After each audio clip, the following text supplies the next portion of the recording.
369 Cab your way every day, safe, reliable and on time.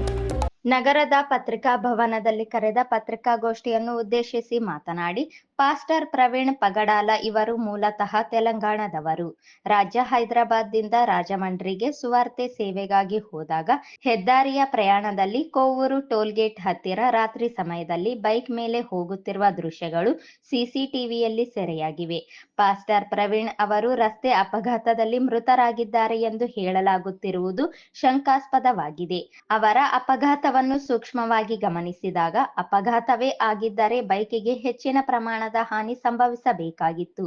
Helmet ಧರಿಸಿರುವ ಅವರ ತಲೆಗೆ ಬಲವಾದ ಪೆಟ್ಟು ತಗುಲಿದ್ದು ಹೆಲ್ಮೆಟ್ ಹಾಗೆ ಇದೆ ಹಾಗೂ ದೇಹದ ಮೇಲಾಗಿರುವ ಗಾಯಗಳು ಅಪಘಾತದಲ್ಲಾಗಿರುವಂತೆ ಕಾಣುತ್ತಿಲ್ಲವಾದ್ದರಿಂದ ಈ ಸಾವಿನ ಕುರಿತು ಎದ್ದಿರುವ ಸಂಶಯಗಳಿಗೆ ಸೂಕ್ತ ತನಿಖೆಯಿಂದ ಮಾತ್ರ ಸತ್ಯಾಂಶ ಹೊರಬರುವುದಕ್ಕೆ ಸಾಧ್ಯವಾಗಿರುವುದರಿಂದ ಈ ಸಾವಿನ ತನಿಖೆಯನ್ನು ಕೂಲಂಕುಷವಾಗಿ ನಡೆಸಬೇಕಿದೆ ಎಂದು ಅಭಿಪ್ರಾಯಪಟ್ಟರು. ಹಾಗಾಗಿ ಸಾವಿನ ಹಿಂದೆ ಅನೇಕ ಕುತಂತ್ರಗಳಿವೆ. ಪಗಡಾಲುವರಿಗೆ ಅನೇಕ ಬೆದರಿಕೆ ಕರೆಗಳು ಬರ್ತವೆಂದು ಅನೇಕ ವಿಡಿಯೋಗಳಲ್ಲಿ ಅವರು ಹಂಚಿಕೊಂಡಿದ್ದರು. ಈಗ ಸಾವಿನ ಬಗ್ಗೆ ಕಾನೂನು ರೀತಿಯಲ್ಲಿ ತನಿಖೆ ಮಾಡಿ ಕ್ರೈಸ್ತ ಸಮುದಾಯಗಳಿಗೆ ಮತ್ತು ಪ್ರವೀಣ್ ಪಗಡಾಲ ಕುಟುಂಬಕ್ಕೆ ಈ ದೇಶದ ಸಂವಿಧಾನಬದ್ಧವಾಗಿ ತನಿಖೆ ಮಾಡಿ ನ್ಯಾಯ ಒದಗಿಸಬೇಕೆಂದು ಸರ್ಕಾರಿಗೆ ಮನವಿ ಮಾಡಿದ್ದೇವೆ. ಸದೀಪ್ ರಾಷ್ಟ್ರ ಅವರ ಮರಣದ ಕುರಿತು ಸಿಬಿಐ ತನಿಖೆ ಮಾಡಬೇಕೆಂದು ನಾವು ಮನವಿ ಮಾಡಿಕೊಳ್ತೇವೆ.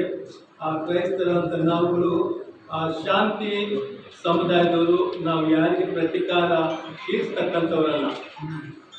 ನಮ್ಮ ದೇವರ ಉಪದೇಶ ಪ್ರಕಾರ ಒಂದು ಕೆನ್ನೆ ಉಳಿದ 100 ಕೆನ್ನೆ ಕೊಡುವಂಥದ್ದು.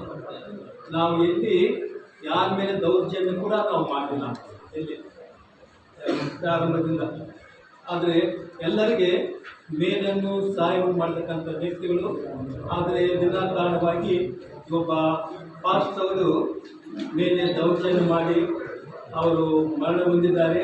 ಅವರು ಆಕ್ಸಿಡೆಂಟ್ ಅಂತ ಹೇಳ್ತಾ ಇದ್ದಾರೆ. ಸೋಮವಾರ 24 ಆಗಿದೆ. ಈ ಸಾವಿನ ಹಿಂದೆ ಅನೇಕ ಕುತಂತ್ರ ಇದ್ದಂತೆ ಕಾಣುತ್ತಿವೆ.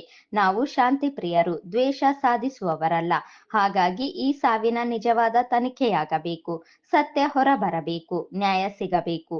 ಏಕೆಂದರೆ ಪಾಸ್ಟರ್ ಪ್ರವೀಣ್ ಪಗಡಾಲ ಅವರಿಗೆ ಅನೇಕ ಬೆದರಿಕೆ ಕರೆಗಳು ಬರುತ್ತಿವೆ ಎಂದು ಅವರೇ ಸಾಮಾಜಿಕ ಜಾಲತಾಣದಲ್ಲಿ ವಿಡಿಯೋಗಳನ್ನು ಹರಿಬಿಟ್ಟಿದ್ದರು. ಹೀಗಾಗಿ ಸರ್ಕಾರಗಳು ಸಂವಿಧಾನಬದ್ಧವಾಗಿ ತನಿಖೆ ನಡೆಸಿ ನ್ಯಾಯ ಒದಗಿಸಬೇಕು ಎಂದರು. ಈ ಸಂದರ್ಭದಲ್ಲಿ Prabhakar, pastor Wilson Ravikumar, Martin pastor, Devadas ಇದ್ದರು.